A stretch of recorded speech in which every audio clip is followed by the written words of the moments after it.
നമസ്കാരം. ഏതാനും ദിവസങ്ങൾക്ക് മുമ്പ് ശരിക്കും പറഞ്ഞു കഴിഞ്ഞാൽ രാജ്യത്ത് വലിയ വാർത്തയാവേണ്ടിയിരുന്ന, എന്നാൽ ചില മാപ്രകൾ മാത്രം അതൊരു ആഘോഷമായ വാർത്തയാക്കിയ ഒരു കാര്യമായിരുന്നു സുപ്രീം കോടതിയിൽ നടന്നത്. അവിടെ ചീഫ് ജസ്റ്റിസായ BR ഗവായി എന്ന വ്യക്തിക്ക് നേരെ മറ്റൊരു അഭിഭാഷകനായിട്ടുള്ള ഡോക്ടർ രാകേഷ് കിഷോർ എന്ന മറ്റൊരു അഡ്വക്കേറ്റ് പ്രതിഷേധ സൂചകമായിട്ട് തൻ്റെ ചെരുപ്പെടുത്ത് ഈ ജഡ്ജിക്ക് നേരെ എറിഞ്ഞ ഒരു വാർത്തയാണ്. സ്വാഭാവികമായിട്ടും ഇന്ത്യയിലെ എല്ലാ മാധ്യമങ്ങളിലും വാർത്തയായി. പക്ഷേ നമ്മുടെ കേരളത്തിലെ ചില മാപ്രകൾ ഇത് കുറച്ച് ദിവസത്തേക്കുള്ള ആഘോഷമാകും എന്ന ഗൂഢ ഉദ്ദേശത്തോടു കൂടി തന്നെ ഇതിൻ്റെ പിന്നാലെ പല കാര്യങ്ങൾ തിരയാൻ നോക്കി. ഒന്നാമത് ഈ ചീഫ് ജസ്റ്റിസിൻ്റെ മതമേത്, ജാതി ഏത് എന്ന് നോക്കി. അതുവഴി ഇത് കൂടുതൽ ഇങ്ങനെ കത്തിച്ച് നിർത്താൻ പറ്റുമോ എന്നുള്ള ശ്രമത്തിൻ്റെ ഭാഗമായിട്ടാണ്. അങ്ങനെ തപ്പിച്ചെന്നപ്പോൾ തപ്പുന്നതിന് മുമ്പ് തന്നെ ആദ്യം ചിലർ ഇദ്ദേഹം ദളിതനാണ് എന്ന തരത്തിലാണ് ന്യൂസൊക്കെ കൊടുത്തത്. ഒരു ദളിതിന് നേരെ ഉയർന്ന ജാതിക്കാരൻ്റെ ചെരുപ്പേറ് എന്ന തരത്തിൽ വരെ ചില മാധ്യമങ്ങൾ ഇതിനെ വളച്ച് തിരിച്ചോടിക്കാൻ നോക്കി. അങ്ങനെ തപ്പിച്ചെന്നപ്പോൾ അദ്ദേഹം ബുദ്ധമതക്കാരനാണ്, അതൊരു ന്യൂനപക്ഷമാണ് എന്ന് മനസ്സിലാവുന്നു. പക്ഷേ അപ്പോൾ മറ്റേ എറിഞ്ഞ ആളാരാണ് എന്ന് പതുക്കെ മറ്റ് മാധ്യമങ്ങളൊക്കെ അന്വേഷിച്ചപ്പോൾ അദ്ദേഹവും ഏതാണ്ട് സമാനമായിട്ടുള്ള ഉയർന്ന മതത്തിൽപ്പെട്ട വ്യക്തിയൊന്നുമല്ല, ഒരു ദളിതനോ അല്ലെങ്കിൽ അതുപോലുള്ള പട്ടികവർഗ വിഭാഗത്തിലൊക്കെ പെടുത്താവുന്ന ഒരു വ്യക്തി തന്നെയാണ് അദ്ദേഹം. അപ്പോൾ അവിടെ ഒരു തീ കത്തിക്കാനുള്ള, അതായത് സമൂഹത്തിൽ സ്പർദ്ധ ഉണ്ടാക്കാനുള്ള, ജാതീയമായ വേർതിരിവ് ഉണ്ടാക്കാനുള്ള സംഗതികളൊന്നുമില്ല എന്ന് മനസ്സിലാക്കി. രണ്ടാമത്തെ കാര്യമാണ് ഇവരുടെ എല്ലാ പ്രതീക്ഷയും തല്ലിക്കടത്തിയത്. സംഗതി എന്താണ് എന്ന് ചോദിച്ചു കഴിഞ്ഞാൽ വളരെ ലളിതമാണ്. ഞാനോ നിങ്ങളോ ആരെങ്കിലുമൊക്കെയാണ് സുപ്രീം കോടതിയിലെ ചീഫ് ജസ്റ്റിസ്. എത്രമാത്രം ഉയർന്ന ഒരു പദവിയാണത് എന്ന് ഓർക്കുക. അദ്ദേഹത്തിന് നേരെ ഇതേപോലെ ചെയ്താൽ എന്തായിരിക്കും നമ്മുടെ അവസ്ഥ? ഒരുപക്ഷെ അവിടെ വെച്ച് തന്നെ പോലീസുകാർ ഒരു റൗണ്ട് കയറി അങ്ങ് മേയും. ചിലപ്പോൾ ജഡ്ജിയുടെ മുന്നിൽ വെച്ച് വേണമെന്നില്ല, കൊണ്ടുപോയിട്ട് ചെയ്യാമല്ലോ. ജാമ്യം പോലും കിട്ടില്ല, നമ്മളിപ്പോൾ ജയിലിലായിരിക്കും. പിന്നീട് എത്ര കാലം ഇതിൻ്റെ പിന്നാലെ ഓടി നടന്നാലാണ് ഒരുപക്ഷെ നമ്മളെ ശിക്ഷിക്കും, ഉറപ്പായിട്ടും ശിക്ഷിക്കും. അതിനുശേഷം പുറത്തിറങ്ങി നമുക്ക് നേരെ നടക്കാൻ പോലും പറ്റില്ല. പക്ഷെ ഇവിടെ എന്താ സംഭവിച്ചത്? അദ്ദേഹത്തെ വെറുതെ വിട്ടു. അദ്ദേഹം വെറുതെ ചെരുപ്പ് കൂടി അദ്ദേഹത്തിന് തിരിച്ചു കൊടുത്തു, വെറുതെ വിട്ടു. ഒരു കേസും എടുത്തില്ല, ഒരു ശിക്ഷയും വിധിക്കുകയുണ്ടായില്ല. സുപ്രീം കോടതിയിൽ നടന്ന സംഭവമാണ്. എന്ത് ചെയ്യാൻ പാടില്ലായിരുന്നു? നിസ്സാരമായിട്ട് ചെയ്യാം, ജാമ്യം പോലും കിട്ടില്ലായിരുന്നല്ലോ, ചെയ്തില്ല.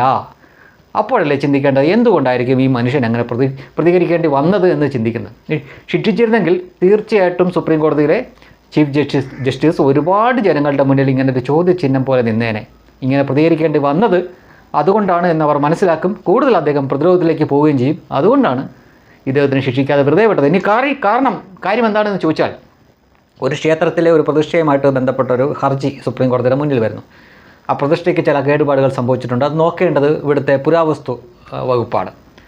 അപ്പോൾ അവരെ ഏൽപ്പിക്കുക, അല്ലെങ്കിൽ അവരതിൻ്റെ വേണ്ട രീതിയിൽ ചെയ്യുക എന്നൊരു പരാമർശമോ ഒരു വിധിയോ ഒക്കെ പുറപ്പെടുവിച്ചാൽ മതിയായിരുന്നു കോടതിക്ക്. പക്ഷേ കോടതി അവിടെ പറഞ്ഞത് ഇത് പോയി നിങ്ങളുടെ ദൈവത്തിനോട് പറ, ദൈവം ചെയ്യില്ലേ എന്നാണ് ചോദിച്ചത്. അങ്ങനെയാണെങ്കിൽ ഈ രാജ്യത്ത് എന്തിനാണ് ഇത്രയും കോടതികൾ തുറന്നു വെച്ചിരിക്കുന്നത്? ആയിരക്കണക്കിന് കോടതികൾ എന്തിനാണ് തുറന്നു വെച്ചിരിക്കുന്നത്? കീഴ്ക്കോടതി മുതൽ അങ്ങ് സുപ്രീം കോടതി വരെയുള്ള കോടതികൾ എന്തിനാണ് ഇവിടെ തുറന്നു വെച്ചിരിക്കുന്നത്? ഇന്ത്യ മഹാരാജ്യത്ത് ഏതാണ്ട് 90% ആളുകളും ഏതെങ്കിലും മതത്തിൽ വിശ്വസിക്കുന്നവരാണ്. 10% വല്ലതുകൊണ്ട് മതവിശ്വാസികളല്ലാത്ത ഈ യുക്തിവാദികളും മറ്റുമൊക്കെ ആയിട്ട് നടക്കുന്നത്. അത്രയും തന്നെ ഉണ്ടോ എന്ന് സംശയമാണ്. അപ്പോൾ ഏത് കേസിൽ ചെന്നാലും ഇതുപോലുള്ള ഏതെങ്കിലുമൊക്കെ മതത്തിൽ വിശ്വസിക്കുന്നവരായിരിക്കും. അവരോട് ചോദിക്കുക, നിങ്ങൾ എന്തിനാണ് കോടതിയിലേക്ക് വന്നത്? നിങ്ങൾ പോയി നിങ്ങളുടെ വിശ്വസിക്കുന്ന ദൈവത്തിനോട് പറഞ്ഞാൽ പോരെ, ഈ കേസ് തീർക്കില്ലേ എന്നങ്ങ് പറഞ്ഞാൽ പോരെ? അങ്ങനെയല്ലോ പറയാറുള്ളത്. ഇനി അതെല്ലാം പോട്ടെ, വഖഫ് കേസ് വരുന്നു, അല്ലെങ്കിൽ ബാബറി മസ്ജിദിൻ്റെ കേസ് വരുന്നു. 100 കണക്കിന് ഹർജികൾ ഇപ്പോഴും കോടതിയുടെ മുന്നിലുണ്ട്. അപ്പോൾ ആ ഹർജിയിലൊക്കെ കോടതി ഇങ്ങനൊരു പരാമർശം നടത്തുന്നു എന്ന് നിങ്ങൾ ചുമ്മാ കരുതുക. ഇതെന്തിനാ ഇങ്ങോട്ട് കൊണ്ടുവന്നാൽ നിങ്ങളുടെ സർവ്വശക്തനായിട്ടുള്ള ദൈവത്തിനോട് പറ, അദ്ദേഹം അത് ശരിയാക്കി തരില്ലേ എന്നാണ് പറയുന്നതെങ്കിൽ അവർ ചെരുപ്പായിരിക്കൽ എറിയുന്നത്, ചിലപ്പം ബോംബായിരിക്കും എറിയുന്നത്. അവിടെ അങ്ങനെ പറയുമോ? പറയില്ല. അപ്പോൾ ഏതൊരു വ്യക്തിക്കും ഓടിക്കേറാവുന്ന ചാഞ്ഞമരവാരാണ് ഇവിടുത്തെ ഭൂരിപക്ഷമാണ്. അതുകൊണ്ടാണ് അങ്ങനൊരു പ്രതികരണം അദ്ദേഹം നടത്തിയത്. അതിനുള്ള പ്രതിഷേധമാണ് ഈ വക്കീൽ കാണിച്ചത്. പിടിച്ച് ശിക്ഷിച്ചാൽ ഇതാണ് ഇതിൻ്റെ പിന്നിലെ യാഥാർത്ഥ്യമെന്ന് കൂടുതൽ ജനങ്ങൾ മനസ്സിലാവും. അപ്പോൾ ഒരു ജഡ്ജി, ഉന്നതമായിട്ടുള്ള സ്ഥാനത്തിരിക്കേണ്ട സുപ്രീം കോടതി ചീഫ് ജസ്റ്റിസ് എന്ന പദവിയിലിരിക്കുന്ന ഒരു വ്യക്തി ഇത്രയും നിരുത്തരവാദിത്തപരമായിട്ട് ഒരു പ്രസ്താവന നടത്തിയത് വിമർശിക്കപ്പെടും, തലനാഴിയുടെ കീറി വിമർശിക്കപ്പെടും. അത് അദ്ദേഹത്തിന് മനസ്സിലായി. മാത്രമല്ല, അദ്ദേഹം ഇന്ത്യക്ക് വെളിയിൽ മറ്റൊരു രാജ്യത്ത് വെച്ച് മറ്റൊരു പ്രസ്താവന കൂടി അദ്ദേഹം നടത്തിയിരുന്നു. ജനാധിപത്യത്തിൽ ബുൾഡോസർ അല്ല കാര്യങ്ങൾ തീരുമാനിക്കേണ്ട എന്ന തരത്തിൽ അദ്ദേഹം UPയിലെ യോഗി ആദിത്യനാഥിനെ ഉദ്ദേശിച്ചാണ് ചെയ്തത്. എന്തിനാണ് രാഷ്ട്രീയത്തിൽ ഇതുപോലെ ജഡ്ജിമാർ ഇങ്ങനെ അനാവശ്യമായിട്ട് ഇടപെടുന്നതെന്നാണ് മനസ്സിലാവാത്തത്.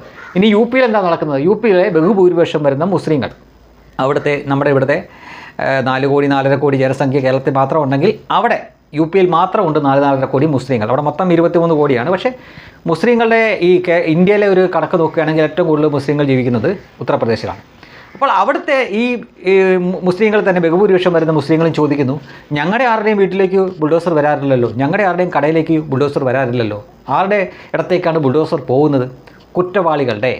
അവർ അനധികൃതമായി കയ്യേറിയ കടകൾ, കെട്ടിപ്പൊക്കിയ കെട്ടിടങ്ങൾ, വീടുകൾ, അതൊക്കെയാണ് തകർക്കുന്നത്. അതെപ്പോഴാണ് തകർക്കുന്നത്? അവർ ഏതെങ്കിലും കേസിലൊക്കെ പെട്ട് അവരുടെ ക്രൈം റെക്കോർഡ്സ് തപ്പി വരുമ്പോഴാണ് മുൻകാലങ്ങളിലെ കാര്യം മനസ്സിലാവുകയും ഇപ്പോൾ യോഗി ആദിത്യനാഥിൻ്റെ നയമനുസരിച്ചുള്ള കാര്യങ്ങളാണ് ചെയ്യുന്നത്. അത്തരക്കാരെ പിടിക്കും, ശിക്ഷിക്കും, അതൊരു സൈഡിൽ കൂടെ നടക്കും. മറിച്ച് അവൻ്റെ പേരിൽ അനധികൃതമായിട്ട് എന്തെങ്കിലും കെട്ടിടങ്ങളോ വീടോ ഒക്കെ ഉണ്ടെങ്കിൽ അതും കൂടെ അങ്ങ് നശിപ്പിക്കും. അതാണ് ചെയ്യുന്നത്. അല്ലാതെ ഉത്തർപ്രദേശ് പോലെ 23 കോടിയോളം ജനസംഖ്യയുള്ള സ്ഥലത്ത് ഓരോ ദിവസവും പോയി ഇങ്ങനെ തപ്പിയെടുത്ത് ഓരോരുത്തരെയും പിടിച്ചൊന്നും ചെയ്യാൻ പറ്റില്ല. അവന്മാർ മര്യാദയ്ക്കിരിക്കാതെ ഏതെങ്കിലും പോയി കേസുകെട്ടിൽ പോയി ചാടുമ്പോഴാണ് ഇവന്മാർ പിടിവീഴുന്നത്. അപ്പോൾ നിരത്തുകയും ചെയ്യും. മാത്രമല്ല ചിലപ്പോഴൊക്കെ ഹൈവേയുടെ വികസനത്തിൻ്റെ ഭാഗമായിട്ട് വരുമ്പോൾ ആരാധനാലയങ്ങളെല്ലാം തകർക്കുന്നുണ്ടെന്നേ, അല്ലാതെ മുസ്ലിങ്ങളുടെ മാത്രമല്ല. പക്ഷേ വാർത്തയാകുമ്പോൾ അത് മുസ്ലിങ്ങളുടെ മാത്രമേ വാർത്തയാവത്തുള്ളൂ. ക്രിസ്ത്യൻ പള്ളിയും തകർക്കുന്നുണ്ട്, അതേപോലെ തന്നെ ഹിന്ദുക്കളുടെ ആരാധനാലയങ്ങളും തകർക്കുന്നുണ്ട്. നേരത്തെ മുഖ്യമന്ത്രി ആയിരുന്ന സമയത്ത് മോദി അത് ഗുജറാത്തിൽ നന്നായിട്ട് ചെയ്തതാണ്. അന്ന് ആരും അദ്ദേഹത്തിന് എതിർക്കാനൊന്നും പോയില്ല. കാര്യം അദ്ദേഹം ആദ്യം ഒരു അമ്പലം പൊളിച്ചതിന് ശേഷമായിരിക്കും മറ്റൊരു പള്ളിയോ മോസ്കോ പൊളിക്കുന്നത്. കാരണം റോഡിന് വീതി കൂട്ടാൻ വേണ്ടി ചെയ്യുന്നതാണെന്നേ. നമ്മുടെ ഇവിടെ തന്നെ കൊല്ലത്ത് പോകുന്ന വഴിക്ക് റോഡിൻ്റെ നടുക്കൊരു ആരാധനാലയമുണ്ട്. അതുപോലെ തന്നെ മറ്റു മതസ്ഥരുടെയുണ്ട്. എത്രയോ കുരിശടികൾ, എത്രയോ ഈ ഭണ്ഡാരപ്പെട്ടികൾ മുസ്ലിങ്ങളുടെ തന്നെ, അല്ലെങ്കിൽ ഇതിനു വേണ്ടി വെച്ചിരിക്കുന്ന മറ്റ് സംഗതികൾ, ഇതെല്ലാം റോഡിലോട്ട് കയറ്റി വെച്ചിട്ടുണ്ട്.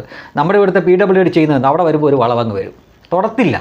ഇവിടെ അതിനുള്ള ചങ്കുറപ്പുള്ള ഭരണാധികാരികൾ ഇതുവരെ ഉണ്ടായിട്ടില്ല. ഇനി ഉണ്ടാവാൻ പോകുമെന്ന് എനിക്ക് തോന്നുന്നില്ല. കാരണം ഇത് പ്രബുദ്ധ കേരളമാണല്ലോ. പക്ഷേ മറ്റ് സംസ്ഥാനങ്ങളിൽ അങ്ങനെ അല്ലെന്നേ.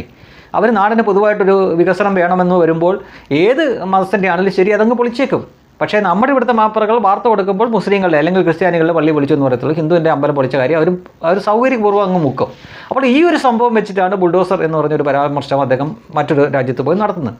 അപ്പോൾ അങ്ങനെ ഏതാനും കാര്യങ്ങൾ ഇദ്ദേഹത്തിൻ്റെ പേരിൽ ഇങ്ങനെയുണ്ട്. ഉന്നത സ്ഥാനത്തിരുന്നുകൊണ്ടാണ് ചെയ്യുന്നത് എന്ന് ഓർക്കുക. അപ്പം എന്നെപ്പോലെ ഒരാളോ നിങ്ങളെപ്പോലെ ഒരാളാണോ ചെയ്യുന്നെങ്കിലുള്ള അവസ്ഥ ഞാൻ പറഞ്ഞു കഴിഞ്ഞു. പക്ഷേ ആ കോടതിയിലെ കാര്യങ്ങൾ അറിയാവുന്ന, അതിനകത്ത് ചെയ്താൽ ഇതെന്തായിരിക്കും, പ്രതിഷേധിച്ചാൽ എന്തായിരിക്കും അദ്ദേഹം തിരിച്ച് പ്രതികരിക്കുക എന്ന് വ്യക്തമായിട്ട് അറിയാവുന്ന ഒരു വ്യക്തിയായിരിക്കണം ഒരുപക്ഷേ ഈ പറയുന്ന ഡോക്ടർ ഈ കിഷോർ എന്ന് പറഞ്ഞ രാകേഷ് കിഷോർ എന്ന് പറഞ്ഞ വ്യക്തി. അതുകൊണ്ട് അദ്ദേഹം പ്രതികരിച്ചു. അതിനുശേഷവും അദ്ദേഹം പറഞ്ഞില്ല, അദ്ദേഹം ഞാൻ ചെയ്തത് തെറ്റാണെന്നൊന്നും പറയുന്നില്ലല്ലോ. ശരിക്കും ഒരു തെറ്റായ പ്രതികരണ രീതി തന്നെയാണത്.